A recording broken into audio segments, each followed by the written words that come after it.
The morning sun cast long shadows across the wheat fields of Kansas when the ships arrived. They descended silently, their hulls shimmering like mercury against the blue sky. Farmer Jake Morrison was checking his irrigation system when a shadow fell across his land. He looked up, squinting against the brightness, and saw something that made his coffee mug slip from his weathered hands. The ship was massive, easily the size of 3 football stadiums placed end to end. It hovered 20 feet above his cornfield, its surface rippling with an otherworldly energy that made Jake's teeth ache. More ships appeared on the horizon, dozens of them, all moving with the same eerie silence. Jake reached for his cell phone with trembling fingers. The screen showed no signal. His old radio in the barn crackled with static. Even his grandfather's emergency radio, the one that had survived 3 tornadoes and a flood, produced nothing but white noise. The ship above his farm began to descend.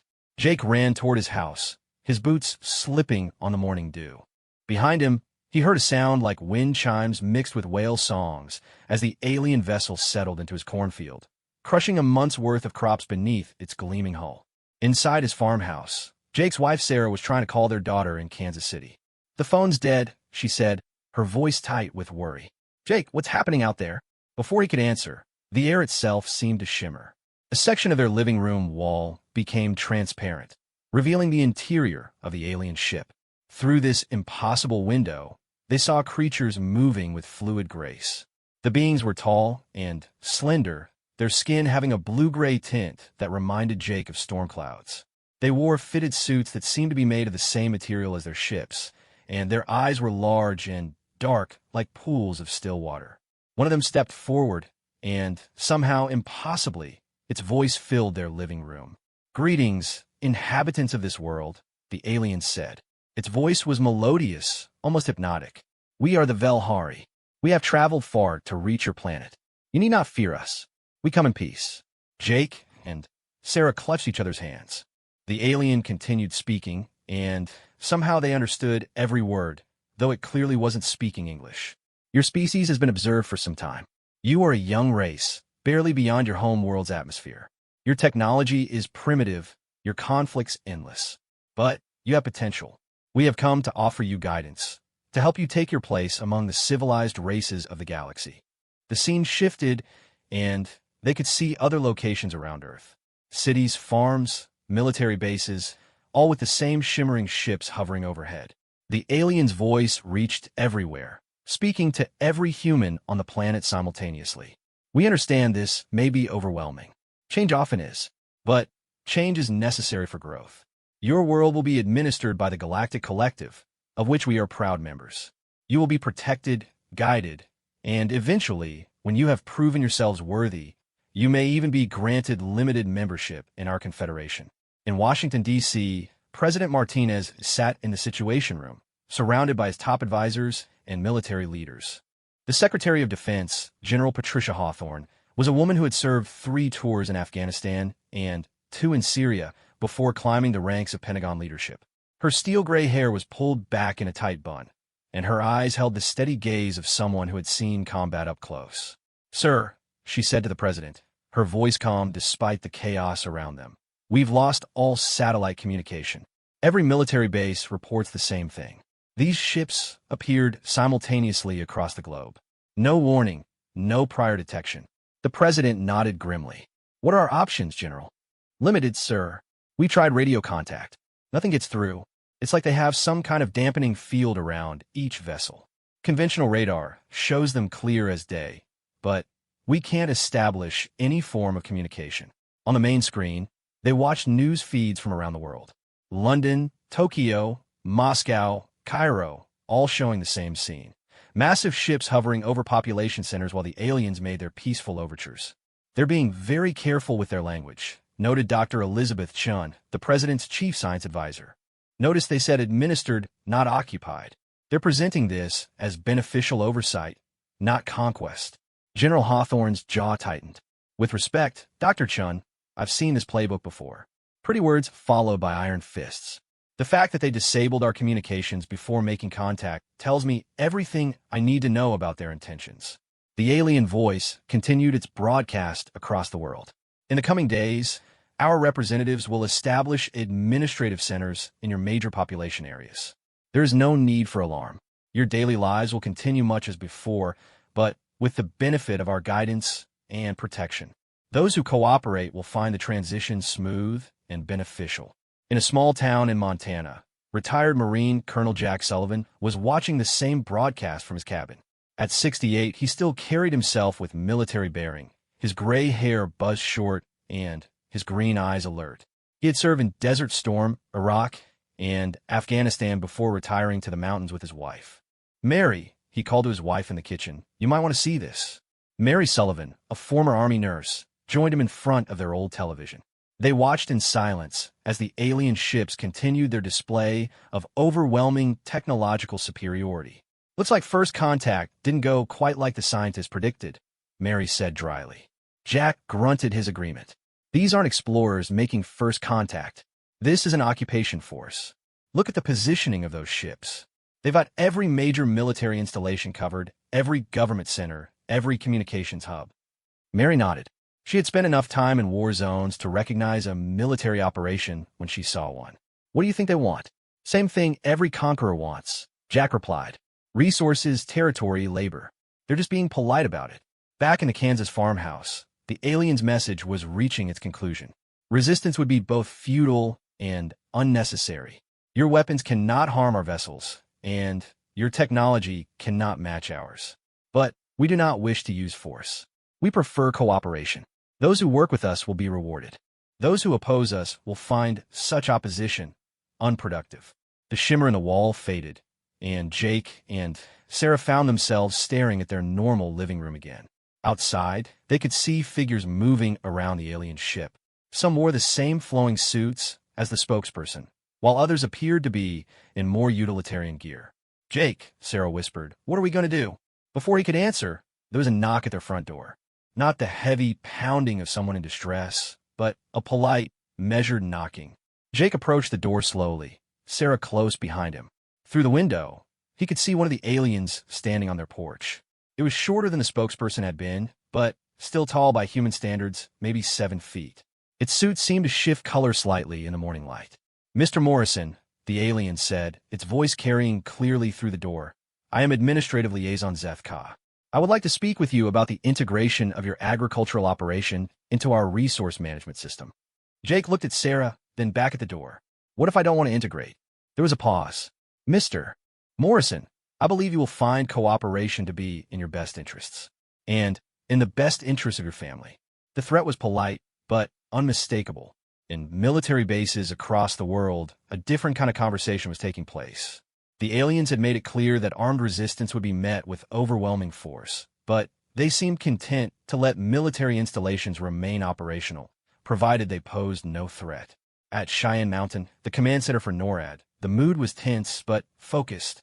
The facility's commander, General Rebecca Stone, had spent 30 years in the Air Force, rising through the ranks during some of the most turbulent decades in modern history. "Ma'am," her communications officer reported, "we're getting scattered reports from units across the country. The aliens aren't disarming anyone yet, but they're making it clear that any aggressive action will be met with immediate retaliation." General Stone studied the tactical displays showing alien ship positions. "It's a textbook occupation strategy. Overwhelming force, minimal actual violence, but constant threat. They want us docile, not dead." Her operations officer, a young colonel named Marcus Torres, spoke up. "General, we've got reports from some of our Spec Ops units. They're requesting orders." General Stone was quiet for a moment. She thought about her own service record, about the oath she had sworn to defend the Constitution against all enemies, foreign and domestic. She supposed this qualified as foreign, even if they weren't technically from Earth. "For now, we maintain defensive positions only. No offensive action without direct authorization from the President. But make sure our people know that compliance under duress is not surrender."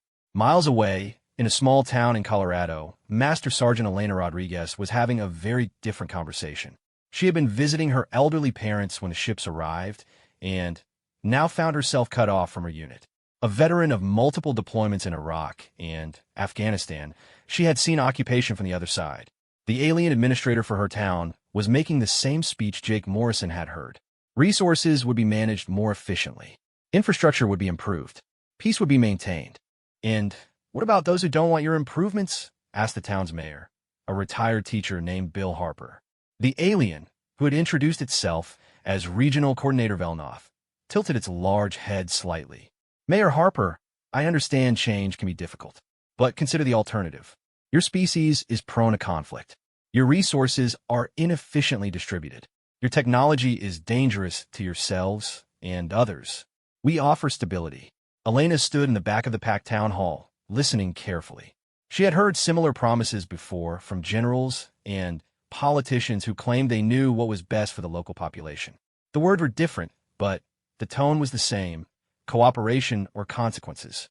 After the meeting, Elena approached Mayor Harper. Bill, can I have a word? Harper had known Elena since she was a child. Her parents had run the local hardware store, and she had been the kind of kid who could fix anything with moving parts. Elena, what do you think of all this? I think they're very good at making occupation sound like liberation, she said quietly. And I think they've done this before. That night, around the world, similar conversations were taking place. In small towns, in large cities, in military barracks, and government offices, humans were beginning to realize that their world had changed forever. In New York City, the United Nations building was surrounded by 3 of the massive ships. Secretary General Maria Santos tried to maintain diplomatic protocol, but it was clear that the aliens viewed the UN as a useful administrative tool rather than a legitimate government. Secretary General Santos, the alien ambassador, said during their first formal meeting, "Your organization will continue to function, but under the guidance of the collective. Your species' tendency toward nationalism and territorial disputes is inefficient. We will help you overcome these primitive impulses." Santos, a veteran diplomat who had spent decades mediating international conflicts, chose her words carefully. Ambassador, I'm sorry, what should I call you? Prime Coordinator Kethzar will suffice. Prime Coordinator Kethzar, humanity has always been capable of remarkable cooperation when faced with common challenges. Perhaps if we understood more about your collective and its goals, we could find ways to work together more effectively. The alien's dark eyes seemed to study her for a long moment. Secretary General, your species' history suggests otherwise. In the past century alone, you have engaged in 2 global conflicts and countless smaller wars. Your economic systems create artificial scarcity while your planet's resources are abundant. You have developed weapons capable of destroying your entire biosphere. This is not the behavior of a mature species. Santos felt a chill run down her spine. The alien wasn't wrong about humanity's capacity for conflict, but there was something in its tone that suggested it viewed humans as children at best and dangerous animals at worst. With respect, Prime Coordinator, conflict has also driven much of our innovation and growth. Our challenges have made us adaptable, resourceful, and dangerously unpredictable, Kethzar interrupted. This is why guidance is necessary. Your species shows promise, but you require direction. As the first day of alien administration drew to a close, reports began filtering in from around the world. The aliens had indeed made good on their promises of minimal disruption. Power stayed on, water flowed, food distribution continued. But there were changes. Internet access became limited to approved sites. News broadcasts now included segments from alien administrators explaining the benefits of collective membership. Military movements required alien approval, and anyone who spoke too loudly about resistance found themselves visited by polite but firm alien officials. Jake Morrison discovered this firsthand when his neighbor, Tom Bradley, made the mistake of organizing a meeting to discuss options for dealing with their new administrators. The meeting was scheduled for Bradley's barn, and Jake had agreed to attend, along with most of the other farmers in the area. The meeting never happened. 2 hours before the scheduled time, Administrative Liaison Zethka appeared at Bradley's farm. Jake watched from his kitchen window as the alien calmly explained to Tom that such gatherings were counterproductive to the integration process. Bradley, a stubborn man who had fought the county zoning board for 15 years over a property line dispute, made the mistake of telling the alien that he had a right to meet with his neighbors. Zethka listened patiently, then made a gesture with its long-fingered hand. Bradley's barn simply disappeared. Not destroyed, not vaporized, just gone, as if it had never existed. The foundations remained, along with a perfectly square hole where the building had been. "Mr. Bradley," Zethka said calmly. Your meeting has been relocated to tomorrow morning at the Community Integration Center. Attendance is mandatory for all scheduled participants. Refreshments will be provided. Jake watched his neighbor stare at the empty space where his barn had stood just moments before.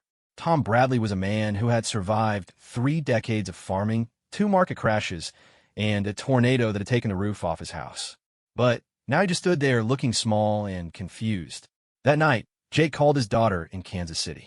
The call went through, but there was something different about the connection. A subtle delay, as if their words were being processed somewhere before reaching their destination. Dad, are you okay? We got these ships here too. They're saying we need to register for new identification cards. Something about population management efficiency. Just do what they say, honey, Jake said. For now. After he hung up, Sarah looked at him with tired eyes. How long do you think this will last? Jake thought about Tom Bradley's barn, about the polite but implacable alien who had made it vanish with a gesture. He thought about his grandfather, who had fought in World War II and told stories about occupied villages in Europe. I don't know, he said finally, but I don't think they're planning to leave anytime soon. As night fell across Earth on the first day of alien administration, millions of humans went to sleep under foreign rule for the first time in their lives. In military installations, government buildings, and small-town diners, people were beginning to understand that their world had changed in ways that might be permanent. But change, as the aliens had noted, could work both ways. In the mountains of Montana, Jack Sullivan sat on his porch, cleaning his old service rifle out of habit more than necessity. The aliens had made it clear that human weapons were no threat to them, and he believed it. But Jack had learned something during his years of military service that he suspected the aliens hadn't considered. Humans, when pushed far enough, had a tendency to push back. And some humans had a lot more experience with asymmetric warfare than the aliens might realize. The first day of occupation was over, but the story of human resistance was just beginning. 3 weeks into the occupation, the aliens' true nature began to show. Elena Rodriguez crouched behind a pile of rubble that had once been the Riverside Community Center.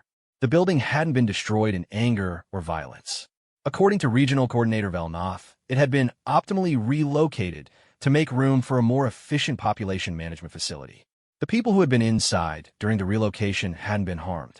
They had simply been transported, along with the building's contents, to the new integration center 5 miles outside town. But Elena had watched the process, and she knew the difference between advanced technology and a demonstration of power. The building hadn't been moved. It had been disintegrated and reconstructed molecule by molecule in its new location. The aliens could have easily moved the structure intact, but they chose the more dramatic method for a reason. They wanted everyone to see that human buildings, human infrastructure, even human bodies, were nothing more than arrangements of matter that could be rearranged at will. Elena, you seeing this? The voice came through her earpiece, one of the old military radios that still worked despite alien signal jamming. The speaker was Carlos Martinez, a former Army Ranger who ran a small motorcycle repair shop in town. Yeah, I see it, Elena whispered back. She was watching the integration center through binoculars, noting the movements of both aliens and humans around the facility. What she saw made her stomach turn. The humans weren't prisoners, exactly. They moved freely within the compound, attended classes, worked in the gardens, and seemed to be well-fed and healthy. But there was something wrong with their movements, their expressions. They moved with the mechanical precision of people following very specific instructions. How many of our people are in there now? She asked. 43, Carlos replied. Started with just the folks from the community center, but they've been adding more each day. Anyone who asks too many questions, anyone who seems to be organizing resistance. They get invited to voluntary integration sessions. Elena lowered her binoculars. She had seen similar facilities during her deployments overseas. Places where populations were managed, controlled, and gradually converted to whatever the controlling power needed them to be. The aliens called it integration. Elena called it what it was, systematic brainwashing. Carlos, we need to talk to the others. Tonight. You sure? After what happened to the Bradley farm. Elena thought about Tom Bradley's barn and about the 6 other farms that had been relocated when their owners proved insufficiently cooperative. The aliens always gave warnings. They always offered alternatives. And they always followed through on their threats with the same polite efficiency they used for everything else. I'm sure. Meet at the old Peterson place. Midnight. The Peterson place was a farmhouse that had been abandoned for 20 years after old man Peterson died, and his kids moved to the city. It was 5 miles outside town, surrounded by thick woods, and had the advantage of being far from any alien monitoring stations. Elena arrived first, approaching through the woods with the careful silence of someone who had spent years moving through hostile territory. She wasn't the only one with military training in their small Colorado town, and over the past 3 weeks, she had quietly made contact with others who shared her concerns about their new administrators. Carlos arrived 10 minutes later, followed by Maria Santos, a former Marine who worked as a park ranger, and David Kim, an ex-Navy SEAL who had retired to Colorado after his service. Last to arrive was Father Michael O'Brien, an Army chaplain turned small-town priest who had served 3 tours in Afghanistan. Okay, Elena said once everyone was settled in the farmhouse's dusty living room. Let's talk about what we know. Carlos pulled out a notebook. I've been tracking the pattern of integration invitations. It's not random. They're specifically targeting people with leadership experience, people others listen to. Teachers, veterans, local business owners, anyone who might organize resistance. Maria nodded grimly. And once people go to the integration center, they come back different. I talked to Jenny Walsh yesterday. Before her integration session, she was furious about her husband being reassigned to work at the alien resource extraction facility.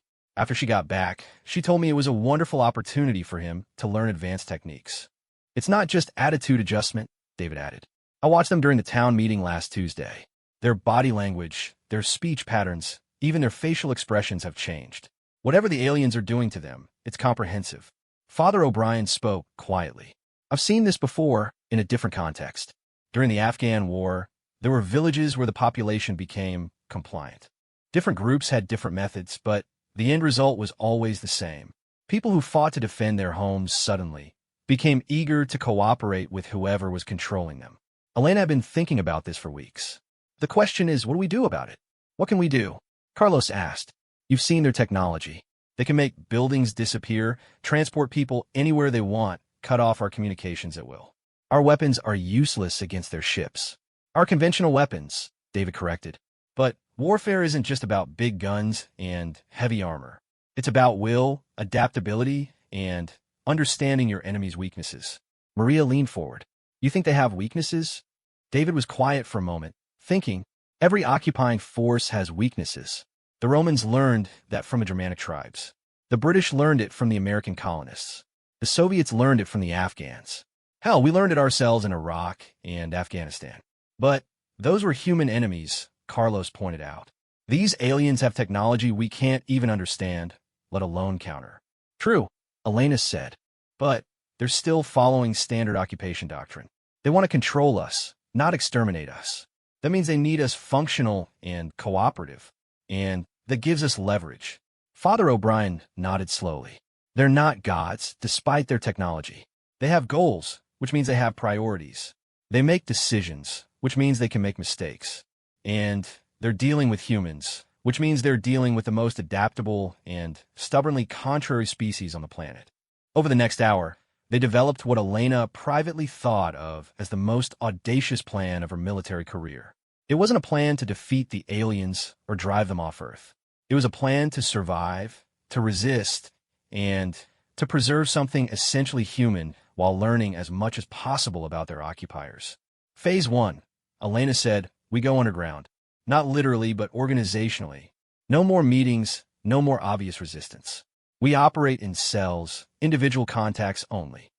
Phase 2, David continued, we gather intelligence. Learn everything we can about their technology, their procedures, their personnel. Find out what they want from us and why. Phase 3, Maria added, we identify and protect key individuals. Scientists, engineers, military leaders, anyone whose knowledge or skills might be vital for long-term resistance. Carlos looked skeptical. And how do we do all this without ending up in the integration center ourselves? By being very, very careful, Elena replied. And by remembering that resistance doesn't always look like fighting. The next morning, Elena reported for her assigned work duty at the alien resource extraction facility outside town. The Velhari had been very efficient in reorganizing human labor. Everyone had a job, everyone had a quota, and everyone was monitored to ensure optimal productivity. Elena's assignment was in the equipment maintenance section, which gave her access to both human and alien machinery. The aliens seemed content to let humans maintain their own equipment, while reserving the more advanced technology for their own personnel. But Elena had spent years maintaining complex military equipment, and she noticed things that others might miss. The aliens were careful, but not perfect.